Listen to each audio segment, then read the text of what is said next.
As you take your seats, I'd like to greet you all and to say welcome to the 45th season of The Sounds of Stow.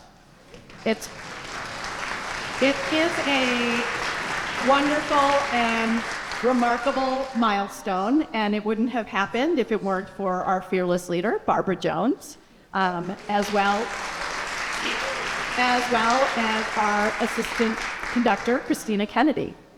And today, we're doing a really, really unique program. As you all know, it's focused on Birdsong.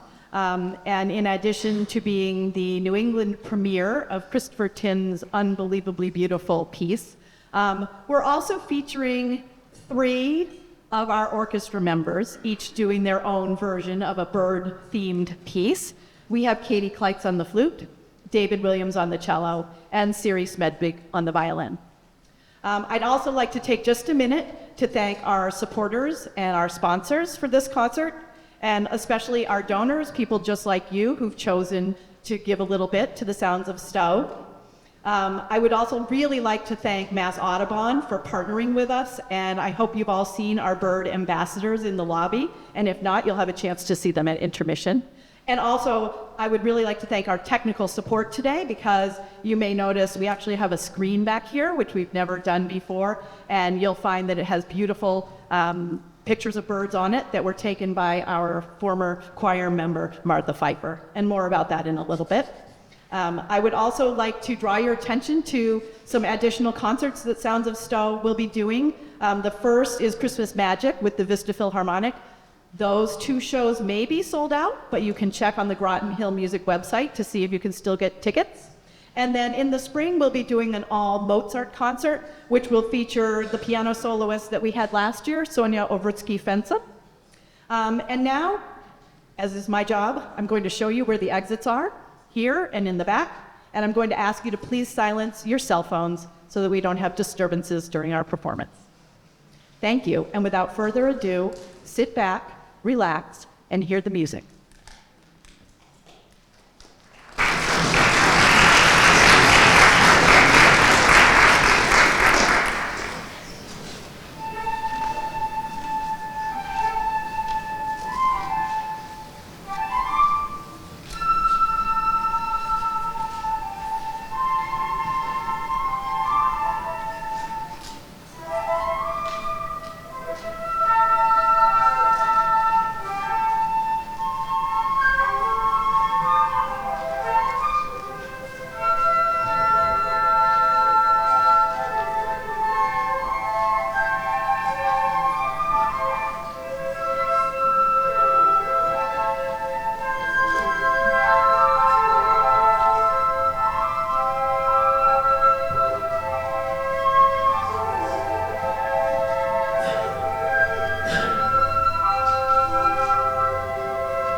thank you so much for joining us, and thank you, Katie, for starting us out with the Birdsong.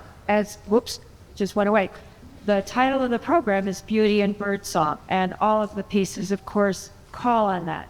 And some people ask what the impetus for this program was, and it was learning about the composition of this new piece by Christopher Tin, who is best known for his compositions for video games. Usually that is not what I'm scouting around in, but we had done one piece by him, and he's very interesting. And when I heard about the question, what got him started on this, I was very intrigued, and of course the music drew me in immediately. And it was very easy to build a program around birds. Here she is, because there's so many times that composers have written about where, as in that piece, where they're imitating the sounds of birds. And so the pieces that you hear in the first half of the program, the Vivaldi, where the Goldfinch, do you want to mention what the Goldfinch sounds like and what they're going to hear? Well, the Goldfinch's call is just da-da-da-da. And you'll hear it a lot. It's Vivaldi. And then with the harp and the cello, they're playing the Swan from the very famous Carnival of the Animals, and there is the essence of the bird. It's not a literal drawing, but the elegance and the beauty and the ephemeralness of it. And then the last one is one of the most famous bird pieces in the literature, and it's actually called a romance for violin and orchestra, and it recalls the settings of the birds in their British countryside, rural countryside. And the other thing that really drew me to this was our very wonderful soprano, Martha Pfeiffer, a very good friend. She did our programs for years and years. She also was a fantastic photographer of local birds. And I've been after her for years, get these out there. And so it was a natural thing to ask her to do this. Unfortunately, she can't be here with us now. She passed away in October, but her photographs are here. And we dedicate this concert to her memory in honor of two of the many things that she loved: making music together and the birds. You will see in her photographs the love and respect she had for these animals and everyone. And Christopher Tin, the composer of The Lost Birds, is living, so he can communicate with us. And I sent him the program, and 2 days ago he sent me this, among other comments. And he reminded me of the, quote, significance of the name Martha in ornithology. The very last passenger pigeon, which died in captivity September 1, 1914, was named Martha. Martha, our Martha. Martha's works live on, though, and thus she lives on. This concert is a fitting memorial for her.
Before we do the Lost Birds, we are very fortunate to have a speaker from Mass Audubon, who is Joan Walsh is chair of ornithology. And before she speaks, I wasn't sure whether I should do this before or after, but I wanted to say a few words about the structure of the piece. Joan will give you some background that will put it in the context broader than just the musical. But this piece is in 12 movements, and they're divided into kind of like a before and an after. So there is a narrative to the poems, which are all by 19th century female composers. And Joan will tell you more about that. But in terms of the music, it goes from a beautiful, rich, full ox to celebration of spring, happiness, contrast between the lark that's associated with the sunrise and the solitary nightingale, which is associated with the pleasures of darkness and quiet. And so there's a lot of contrast there. And in the first half, just like you heard, there are sections where there are 100,000 birds. And you will hear them. As I say, it's like being in an aviary when you hear them flying around. Another thing I love about this music is sometimes the chorus is flying like a flock, and they're all together. And they move like that. And other times they're all quite separate and like individual birds. And it builds to number 6. Number 6 is the only other, it's called an intermezzo piece, which does not involve the chorus. And after that, you'll hear a bell toll before the chorus comes in. And just like the John Donne poem, for whom the bell tolls, it tolls for all of us. So that it kind of marks a change into a different kind of a world where there's a lonely tree that only knows it's missing the birds. And it's kind of a look at what it might be like in a dystopian atmosphere. And it goes from lush full orchestra to single voices to a solitary voice unaccompanied. But it ends with hope. Okay? So that's kind of the general narrative of the piece. And now Joan will tell us a little bit more about the setting. And any of the photographs you see here are Martha's local birds.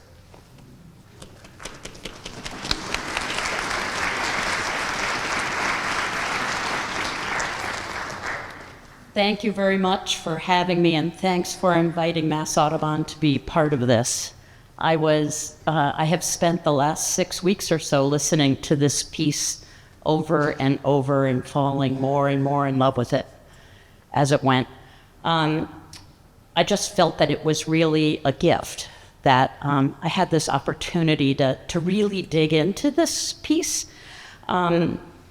It's for me, I traffic in the world of statistics and experimental design and fecal DNA.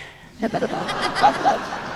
really do. So this was really a gift to me. Being able to just close my eyes and put this piece on, to say that it is sweeping, right? You are just swept into. Same with some of the pieces we had at the beginning.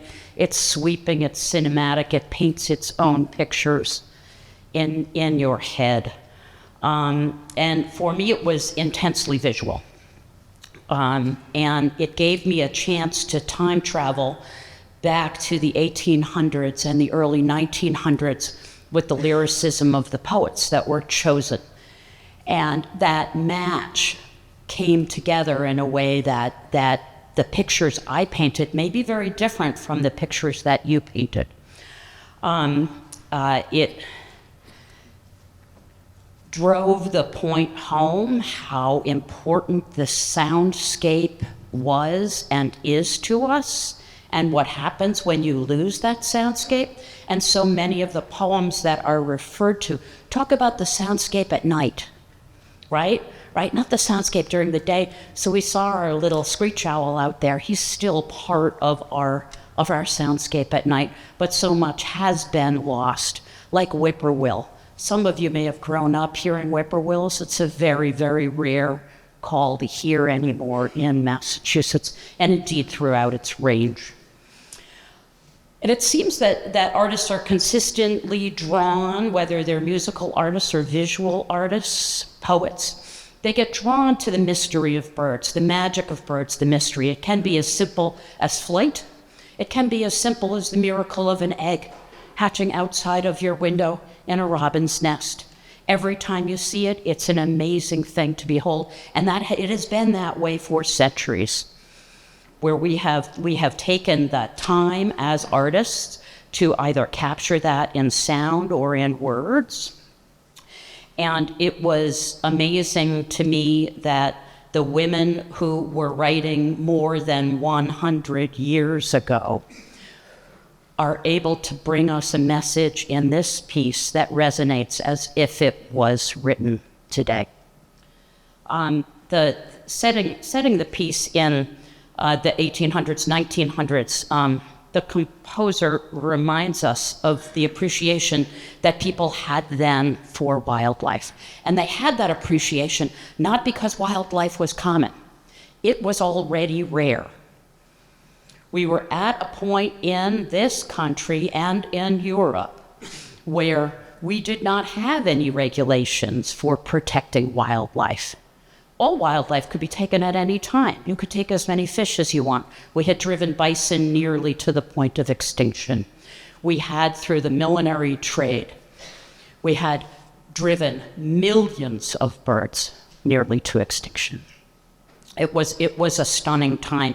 The Industrial Revolution is going full tilt. We need every tree that we can get to fuel the fires of the steam engines. We need coal. We need everything that we can get in this country to build this country to what it became so quickly. And that's the backdrop. The backdrop isn't a backdrop of incredible abundance. That's in the 1300s in this country. That's not in the 1800s. So the Romantics are actually romanticizing what they wish was there, right? That's I think something that a lot of people don't remember. And these poems, it's more than 100 years later for some of them, 140 years later for some of these poems, and they can still lead us through a discussion about wildlife now. As I said, I don't traffic in musical critique generally. That's not what I do.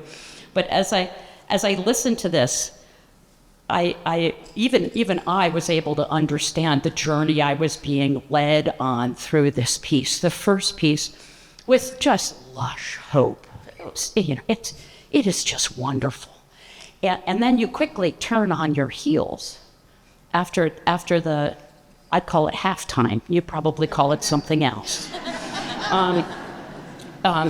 We quickly are turned with the poems, and the poems start to ask us really important questions that we still have to ask ourselves right now. There's a line that in the second to the last piece, and it asks us if we have space in our heart, really, for unremembered birds that will not wake at midnight and cry. And I ask that about whippoorwill. I ask you that. Do we have space for whippoorwill, a bird that will be unremembered in your great-great-grandchildren's time? Do we have the space in our hearts to make sure that that bird is still there, that wildlife is still there, that landscapes are still there, that insects are still there, that what we have can still support the biodiversity that that child right there deserves in her or his? It's a little park up here. That child's life. So at the very end, you're given two questions, really. At the very end, you're asked, will we be faced with a reckoning for all that was never done? Will heaven not open for us? It's a little on the nose, but remember, it's 130 years old. but it's quite a question to ask, whatever your vision of heaven or after or legacy is. Will we be that, or will we be people who act with hope? Will we be people who say, we can still solve problems, we can still work together, and we can still make it happen? And that's what Mass Audubon is. We've been here for more than 100 years, and that's how we all get out of bed every day and take on this world. We take on the challenges that are here, and the treasure that we're protecting is as valuable as the treasure in the MFA or the treasure in the music that you're sharing with us today. So I just want you to know that you're welcome at Mass Audubon anytime, and I really want to thank you for the opportunity to put this these complex thoughts together. I can go on for hours about it, but I think you've got something else to do.